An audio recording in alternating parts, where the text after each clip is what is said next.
Ձեռնարկատիրական գործունեության ընթացքում հաճախ անհրաժեշտություն է առաջանում երկու բիզնեսների միջև վերադարձնել ձեռք բերված ապրանքը, բայց դա պարզվում է այնքան էլ հարթ գործընթաց չէ։ Գործող օրենսդրությամբ հարկային օրենսգրքի 42-րդ հոդվածում նշվում է, որ գնորդ բիզնեսը իրավունք ունի վաճառող կողմին հետ վերադարձնել ապրանքը, եթե այն պիտանելիության պահպանման ժամկետ ունեցող ապրանք է։ Օրենքը թույլ է տալիս ապրանքը հետ վերադարձնել միայն դրա ընդունման պահին, ինչը մի շարք խնդիրներ է առաջացնում։ Հարցը քննարկվեց ՀՀ էկոնոմիկայի նախարար Գևորգ Պապոյանի գլխավորությամբ տեղի ունեցած ՓՄՁ զարգացման ենթախորհրդի հերթական նիստում։ Օրինակ ավտոմեքենայի շարժիչները կամ այլ նմանատիպ տարբեր ապրանքներ կան, որը որ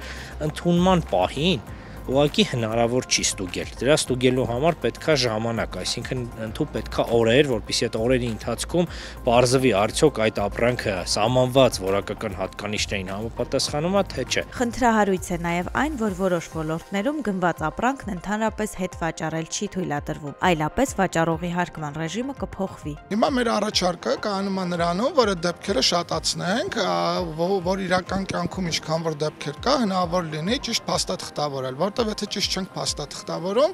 ինչ են անում, այն մյուս բիզնեսը, որ պետք է ապրանքը վերադարձնի, ինքը հետ վաճառք է անում։ Ու դրա արդյունքում որոշ դեպքերում առաջացնում է բիզնեսների մոտ դիսկոմֆորտ, այսինքն օրինակ ավելորդ շրջանառություն է առաջանում, որի հետևանքում ավել հարկ են մուծում, այնինչ ընդհանրապես ապրանքը հետ է տալիս, ինչի պետք է հարկ վճարի։ Նիստի շրջանակում այս խնդրի լուծման համար առաջարկվեց փոփոխություններ կատարել հարկային օրենսգրքի 42-րդ հոդվածում եւ ապրանքների հետ վերադարձների ճշգրտման դեպքերը ավելի լայնացնել։ Օրինակ ՏՏ ընկերությունները այդ ինչ-որ մեծ սարքավորումներ են գնում, հետո հետ են վաճառում, որպեսզի իրանք օգտվեն ՏՏ արտոնություններից,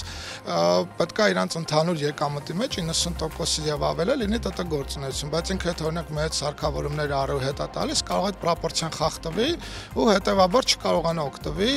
այդ ՏՏ արտոնություններից։ Քննարկման ընթացքում խնդրի մասով կար փոխըմբռնում, մի շարք այլ հարցեր նույնպես բարձրաձայնվեցին, այդ թվում ապրանքը հետ վերադարձնելու դեպքում, որ կողմի համար երբ է ծախս ճանաչվում, երբ եկամուտ։ Կայացվեց որոշում, որ աշխատանքային հանդիպում լինի, ոնց որ այդ կարգավորումները տեխնիկական նույնպես ոնց որ որոշենք ու ոնց հասկացանք ընդհանուր բավականին դրական է եզրակացությունը, հույս ունենք, որ շուտով